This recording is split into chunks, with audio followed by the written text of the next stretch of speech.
1950년 6월 25일 북한의 기승남침으로 벌어진 6.25 한국전쟁은 우리나라의 운명을 건 치열한 전쟁이었습니다.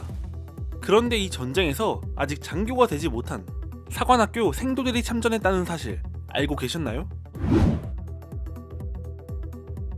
1946년 5월에 설립된 남조선 국방경비 사관학교는 군 경력자들을 짧은 기간 교육시켜 장교로 임관시키는 곳이었습니다. 48년에 국군이 창설되고 나서 이름을 육군사관학교로 고쳤는데 이듬해 49년엔 드디어 군 경력자가 아닌 사관학교 생도가 입학했죠. 이들 생도 1기는 시험을 통해 입학했으며 처음으로 정규과정 1년으로 교육을 실시했습니다. 짧다고 생각할 수 있지만 이전 기수들에 비하면 가장 긴 교육기간이었습니다. 그리고 1950년 6월 드디어 4년제 교육과정을 도입한 생도 2기가 입학했습니다. 이들은 입학 후 약 20여일 동안 제식훈련과 사격술 예비훈련, 영점 사격 등 기초 군사훈련을 진행했고 6월 마지막 주 일요일엔 사격훈련을 앞두고 있었는데요. 그런데 사격훈련이 예정된 25일 일요일 새벽 전쟁이 발발했습니다. 개전 당일 서부전선은 매우 절망적인 상황이었습니다.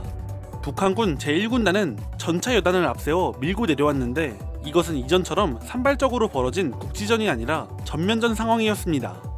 국군 1사단과 7사단은 속수무책으로 당해 적을 막기에는 역부족이었고 시간이 지날수록 전황은 악화되었습니다. 이런 상황에서 후방 증원부대의 도착까지 늦어지자 육군본부는 서울 인근에 주둔한 병력을 전방으로 보내야 할 상황이라고 판단했습니다. 육군본부는 육군사관학교 교도대와 육군보병학교 교도대를 전쟁 발발 당일 13시경 1사단이 있는 문산 방면으로 출동시켰습니다. 교도대는 교육훈련을 담당하는 부대로 지금의 교육대와 같습니다. 한편 포천 지역에선 7사단 2기연대가 북한군을 상대로 싸웠는데 거의 무너지기 직전의 상황이었습니다. 그들이 상대해야 했던 부대는 북한군에서 가장 전투력이 강한 2개 사단과 전차 연대였는데 당시 7사단은 사단장이 부임한 지 2주일밖에 되지 않았고 정보참모와 일부 대대장은 보병학교에서 교육 중이었습니다. 또한 사단 병력의 30%가 넘는 인원은 농번기 휴가를 간 상태였죠. 7사단이 무너지는 것도 문제였지만 더 큰 문제는 7사단이 뚫리면 그 후방 지역을 방어할 병력이 없다는 것이었습니다. 서울을 지키기 위해서 반드시 방어해야 하는 지역이지만 병력도 없고 대책도 없었던 것이었죠. 육군본부는 급하게 수도경비사령부 3연대를 포천에 투입했으나 포천 역시 함락되며 서울을 보호하기 위한 방어선 구축이 시급해졌습니다. 이때 당시 육군참모총장 최병덕 소장이 방어를 위한 가용병력을 검토했는데 그는 사관학교에 대기 중인 생도대를 발견하고는 그들을 투입시키라고 지시했습니다. 이에 작전국장이 재고를 요청했지만 그대로 진행되었습니다. 사관학교 생도대에 하달된 명령은 교장인 이준식 준장이 생도대대를 이끌고 포천 후방을 방어하라는 내용이었습니다.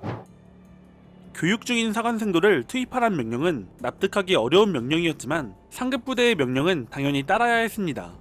사관학교는 1기생 262명과 2기생 277명을 주축으로 전투대대를 편성하고 이렇게 구성된 생도대대를 지휘할 장교를 학교 본부에서 선발했습니다. 그리고 1기생은 소대장, 분대장 등 지휘자나 공용화기를 맡게 했고 마지막 사격이 0점 사격이었던 2기생은 소총수로 배치했습니다. 하지만 장비와 탄약은 매우 부족한 상황이었습니다. 미군이 남긴 M1 소총과 탄약이 보급됐는데 탄약은 개인당 56발 정도만 지급됐고 가용한 공용화기는 교육용 박격포와 경기관총, 자동소총 등이 있었는데 박격포의 포탄은 50여 발뿐이었습니다.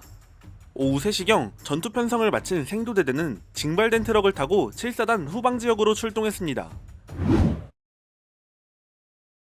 전쟁 발발일 저녁 20시 생도대대는 지금의 내촌면인 부평리에 도착했습니다. 그들은 포천에서 서울 방향으로 향하는 도로의 하차에 인근에서 가장 높은 고지에 자리를 잡고 급하게 방어진지를 구축했습니다. 다음 날인 26일 아침 6시엔 경찰대대가 도착했습니다. 그들은 생도대대 건너편 고지에 자리 잡았는데 이들의 지휘는 생도대대의 지휘관 조함종령이 통합해 지휘했습니다. 그런데 이때 파견된 경찰대대는 전쟁 이전부터 활동했던 경찰이 아니었습니다. 전쟁 발발 당일 급하게 편성되어 파견된 조직으로 무장 상태도 매우 미흡했죠. 99식 소총과 카빈 소총으로 무장했는데 개인당 10에서 20여 발의 탄약만을 가지고 있었습니다. 생도대대는 기관총 1개 반을 경찰대대로 배속시켰습니다.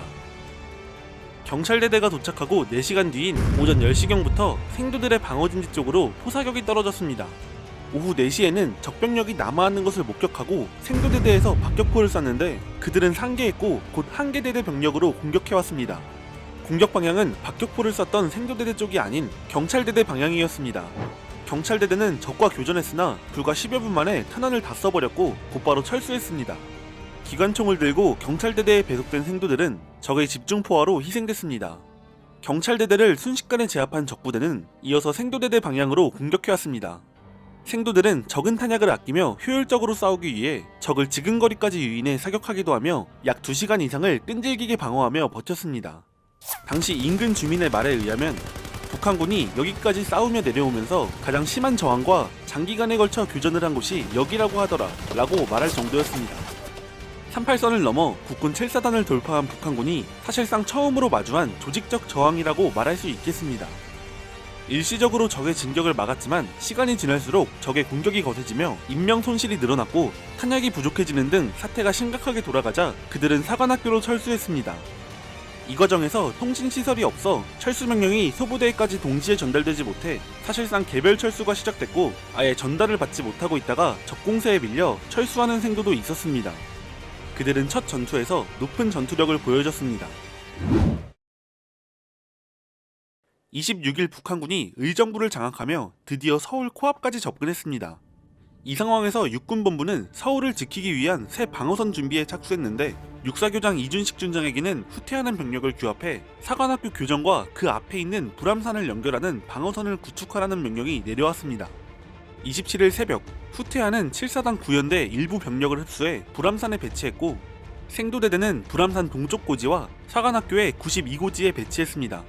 하지만 여전히 박격포와 기관총 등 공용화기의 탄약이 부족했고 이전 전투에서 병력 손실도 컸기 때문에 방어에 많은 어려움이 있었습니다. 한편 의정부를 점령한 북한군은 계속해서 남쪽으로 진격하며 창동 방어선을 무너뜨리고 미아리 방어선을 압박했습니다. 27일 저녁 불암산에 배치한 구연대 병사들과 전방에서 철수하던 국군 병력 일부가 북한군의 포격을 받고 학교로 철수했습니다. 이어서 22시경 생도들이 배치된 방어진지에도 포격이 가해졌는데 학교 본부에 불이 붙고 생도 내무반에도 포탄이 떨어졌습니다. 28일 새벽엔 남하하던 북한군 3사단 일부 병력이 92고지 근처에 접근하자 생도들이 기습사격을 가했습니다. 이에 더 많은 북한군 병력이 공격해왔고 학교 지휘부는 방어선을 유지하면 전멸 위험이 있다고 판단해 후퇴 명령을 내렸습니다. 이때 침착하게 한강을 넘으라는 명령이 빨리 후퇴하라는 식으로 와전되어 분소대 단위로 침착하게 철수하는 생도들도 있었지만 무작정 한강을 향해 흩어지는 학생들도 적지 않았습니다. 한편 계속 후퇴하기보단 적진에 남아서라도 목숨을 걸고 싸우자고 주장하는 일부 생도들도 있었는데요. 이들은 실제로 불암산에 남아 유격활동을 펼치며 주민들에게 일명 불암산 호랑이 유격대라고 불리기도 했습니다. 생도대대는 한강 근처까지 후퇴해 오늘날 광장동에 집결했는데 이때 모인 생도가 약 300여 명이었습니다.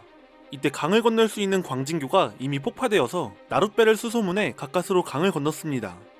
한강이 아닌 전투가 벌어지던 청량리 방면으로 들어간 생도들도 많았는데 상당수가 포로가 되거나 맞서 싸우다 전사했습니다. 한강을 건넌 생도대대는 다시 전투 임무에 투입되었습니다. 육군본부는 이준식 준장을 혼성 3사단의 사단장으로 임명했고 판교에서 수원으로 이어지는 구간에 방어선을 구축하도록 명령했습니다. 방어 임무 중에도 생도대대는 눈에 띄는 활약을 했습니다. 그들은 7월 1일 판교 낙생초등학교에서 휴식을 취하는 북한군 선두부대를 발견해 그들을 선제 공격했습니다. 박격포탄 240여 발을 발사할 정도의 치열한 전투 끝에 생도대대는 적 선두부대를 거의 전멸시킬 수 있었습니다. 7월 2일에는 아침부터 적이 생도대대 진지를 향해 본격적으로 공격을 시작했습니다. 정면으로 보병부대가 접근했고 생도대대는 약 3시간 동안 이어진 백병전 끝에 적을 격퇴했습니다. 그러나 인명 손실이 많았고 탄약마저 떨어져 결국 다음날 아침 후퇴했습니다. 생도들은 후퇴하면서도 아군의 방어작전을 지원했는데 그중 7월 4일 1사단과 수원을 향해 오는 적을 상대한 전투가 그들의 생도로서의 마지막 전투였습니다. 이후 그들은 육군본부가 임시로 자리잡은 대전으로 이동했습니다.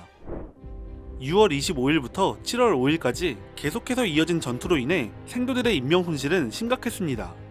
참전한 생도 1기생 262명 중 65명이 전사했고 생도 2기생 227명 중 86명이 전사했습니다. 7월 10일엔 졸업을 앞두고 전투를 치룬 생도 1기생의 임관식이 있었는데 전사, 실종, 입원자를 포함해 참전했던 생도 1기 262명이 전원 임관했습니다. 생도 2기생은 더 훈련이 필요했지만 육군사관학교가 폐교된 상황이었고, 이에 부산에 창설된 육군 종합학교로 보내져 6주간의 짧은 훈련을 받아 종합 1기 혹은 2기로 임관했습니다. 생도 2기는 육군사관학교 경쟁률을 뚫고 입학한 우수한 인재들이었지만 육사 기수로 분류되지 못하다가 전쟁이 끝나고 1996년 육사에서 명예 졸업장을 받고 2010년 자랑스런 육사 인상을 받는 등 시간이 지나서야 명예를 회복하게 됩니다. 사관학교 생도라는 신분으로 참전한 이들은 임관 이후에도 한국전쟁이 끝날 때까지 전선에서 싸웠습니다.